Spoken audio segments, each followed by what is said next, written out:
How was your week? It was good. It was very eventful, very interesting how much stuff happened.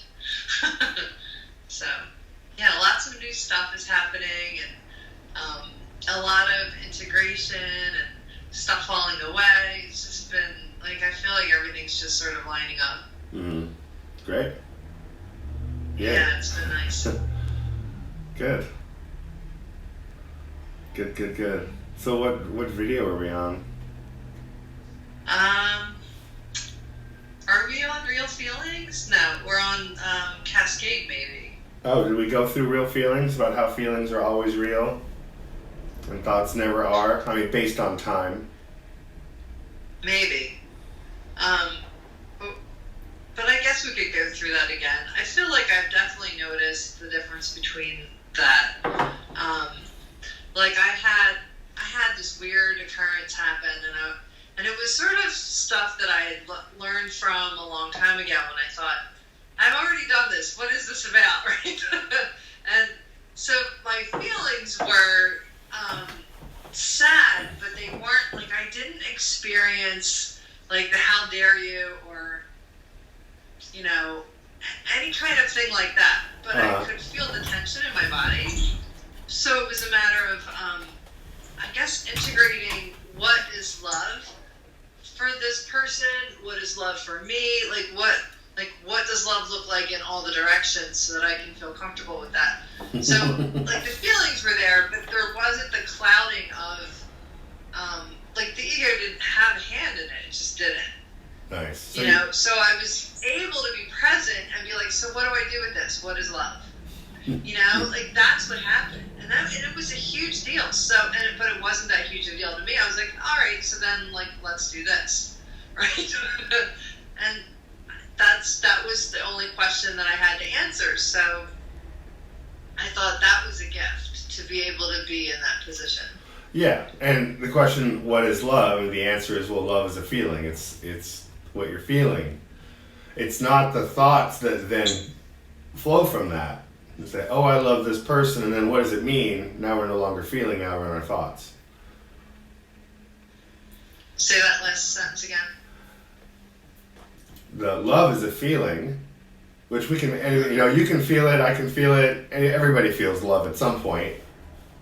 I hope. Yeah. We feel the love, but then we use our mind to figure out what it means. But then we're no longer feeling love. Yes. Now we're in our head. And Okay. what love means to everybody, it's going to be different. It means something different to everybody because meaning comes from thoughts. But as far as the body sensation and as far as how it feels, love is the same for everybody. Right. And this gets back to, I Yes. think in the first or second video, I talked about Manfred Klein's, about the waveforms of emotion. When you're feeling love, you can hook up EKG or wires to your circuits, whatever, and you'll see a wave. And it's the same wave that everybody feels in their electrical circuits when they're feeling love. The shape is the same for everybody. And in those terms, we really are all cut from the same cloth, which is how we are able to connect and understand each other so well. But that has to do with feelings and not with thoughts. And I think the point of the video, number 29, is that what we feel is always real no matter what. If you're feeling love, that's real, you're feeling love. If you're feeling fear, that's real, you're feeling fear. It's just that what we're feeling might be based on a lie. If I tell you, oh, so-and-so says they don't like you, and now you get all upset, like your upset is very real. But I may have lied to you. I may have totally lied. And that doesn't invalidate the feeling. It just means that the feeling might be based on a lie. And so sorting out our feelings generally means we figure out what's true and then align with the truth, and then our feelings are in alignment with what's really going on. Did I lose you? No, I see you now. Oh, okay, Yeah. good. Your audio cut out a little bit. still there? Yeah, I'm here. Oh, okay. Does that make sense? I think so.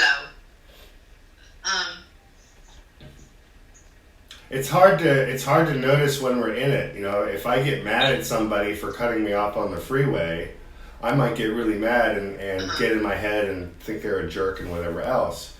But I may not be seeing the whole picture. Maybe they cut me off in order to avoid an accident. You know, in which case you kind of have to give them a break. You know. Right. But it's. Well, yeah. I mean, okay, so that helps me relate it anyway. Yeah, like I could see everybody's side of it, so I wasn't wanting to like react or anything like that. It was just a matter of how to move forward, and I did. Like, actually, what happened was I moved forward on my own and did stuff way out of my comfort zone that like I knew I could do, but I never did it as a group before. And so I like stepped up, and my ego had to come for the ride. Like, it had no say in that. I'm like, okay, well, we're doing this, and like, but I learned like I was able to differentiate between channeling pure spirit and relaying what like Archangel Michael would be saying for like a reading. It was like, and then knowing my intuition part of it got to be a part of the Michael part, right? Like, it was just so cool that I got to see all of the different aspects of what I do when I'm, you know, getting information for someone from spirit. Right. But if that hadn't happened, I wouldn't have stepped up and done that. Does that make sense? So, like, I was really happy that I got the opportunity to do it. Right. And to feel like I just went up 3 levels in one day. No. I was like, that's awesome. Like, I know I have the experience of doing it in a group instead of one-on-one, and I know I can do it again. Like, there's not any of that fear anymore. Nice. So was the fear in the past, was it that you were going to be good enough, or that it wouldn't work out? That you wouldn't be able to do it? I had fear that I wasn't able to do it at that time. Like, I would need, like, I did the channeling from spirit at my house by myself. I knew I could do that, right? But in a group, like, being on, like, in a group, that, I wasn't very comfortable with that. Yeah, well, and it's definitely a different order of magnitude when you've got other egos and their judgments and their filters and everything else going on. Yeah. It's definitely a new level of engagement. Exactly. Yeah, and that's what I didn't know if I could handle or not. But there's no way to know until you do it. Right, and so you jumped in knowing that you would get past whatever came up, right? Is that... I don't want to put words in your mouth. And I did go in knowing that. I totally went in knowing that. I was like, well, we're doing this. Nice. Nice. Yeah. You think that's due to doing this workshop? You feel more comfortable trying new things? Everything has sort of just like, okay, so I look at it like this. You ask for what you want, right? That's how you start.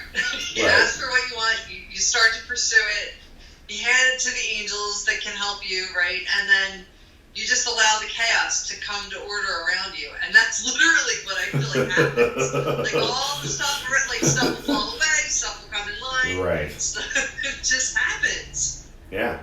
Yeah. And that's a good metaphor for everything. It's not just about being a conduit. It's like walking into a grocery store and wondering what you're going to have for dinner.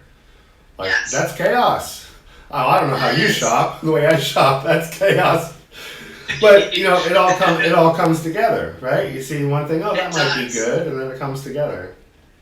And same thing for a cocktail party or a job or driving on the freeway.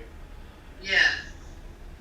Oh, yeah, even my way to drive to work every day can change anytime I want. Like, I have 50 ways I could go. Yeah, exactly. And I probably literally have like 5 ways I could go. But that's really a huge shift.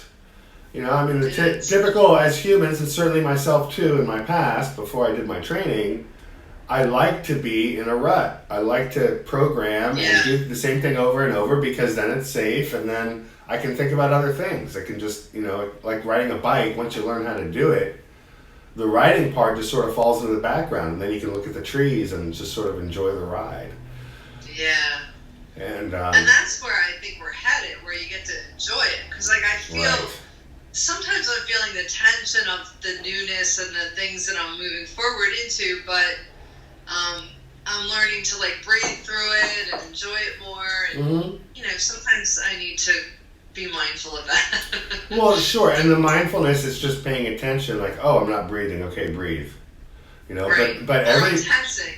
Yeah, or tensing. But every time you notice a body sensation and then shift it, like tension, and like release the tension or take a breath, you're training your body to do that in the background. On its own. On its own. And eventually what happens is you just go your whole day and you realize, oh, I breathed all day. Or I did all these new things and I didn't even notice I was doing new things. And then you get home and you're like, oh my gosh, I never did that before. That was so easy. Yeah. Yay. Well, yeah, it's really cool when you see a year ago and you go, oh my God, look how much I did. Right. Like, it's outstanding. Yeah. And how long have you actually been doing these videos, though? Has it been 10 weeks? I'm trying to think of when you first started. Because you've been through them a couple times, so... I guess my point is that it hasn't... It hasn't been a whole year, has it? No, No, yeah. No, the summer I think I started. Right, so 3 months maybe? I don't think it's not even been 6 months, Right. That's what I was going to ask you, like, how long does this normally take? It feels like I went through an enormous amount of stuff. And you did. But I feel like so much better, and I feel like so better equipped to handle all that I wanted to do that I was afraid that I couldn't do, or maybe I don't know. It just, everything's working. That's the point of the workshop. So it feels like you got it. I think so. I think so, yeah. Well, it's so interesting, and I'm so much more attuned to everything that's happening. Literally, I was working on somebody this morning, and I felt my cat, I knew it was my cat, jump up on the table energetically. I was like, oh my God, that's Luna Bear. Like, who knew that she would come visit when she was napping? But I think she does. You know, like, and I would see her out of the corner of my eye every once in a while and be like, was that Luna? Right? You know, and then I was like, I just saw it again. Like, what's going on? So I just think that's really interesting that I'm so much more attuned. And even the angels, the angelic realm, like I hear them very clearly now. I don't always see them clearly, but when I do, it's like vivid. So like I feel like all of that is getting better and sharper. Excellent. Too. Yeah, I really enjoy that. I mean, that's really what I wanted from it. But also for relationships, I feel like I'm able to not be triggered. Like, even if I'm triggered, like, I don't have to react. I don't feel the need to react. I just sit there and look at it and be like, well, that feels like crap, right? and then I just figure out what to do from there as I just breathe into it and allow it to flow out. And, you know, then it just does. So the drama is going to lessen dramatically because I just don't feel that need to. I don't want that. And if it comes up, I'm happy to leave it. Well, and that you'll just notice that happening. You know, like, I mean, it's just everywhere. It's just going to happen everywhere. When Rose and I came to visit Philadelphia, I mean, it was a brand new neighborhood. I knew Philadelphia a little bit, but not where we were. You know, like driving from where you live into Philadelphia, like that was totally unknown to me. And we saw a hoagie shop that we'd never been to before. And of course they got sandwiches that are a little bit different than what they have on the West Coast. And we were in that store for about a minute, and all of a sudden we're best friends with the cashier. Because we're just like open and talking, and we just started chatting, and all of a sudden like we're getting our sandwich exactly the way we want it, and she's being super sweet and giving us directions, and Rose and I are like, wow, it's fun to be nice. You know, like, because when we meet strangers, we don't hold a wall up and make sure they're safe before we start talking to them. We just assume everybody's safe and jump in. And if somebody's not safe, okay, we know when to pull away, you know, but it used to be I was always distant and I would wait to feel safe before I would open up and interact. And now I feel free to just be open and interact with anybody all the time. And they've got to prove to me that I'm not safe in order for me to shut down.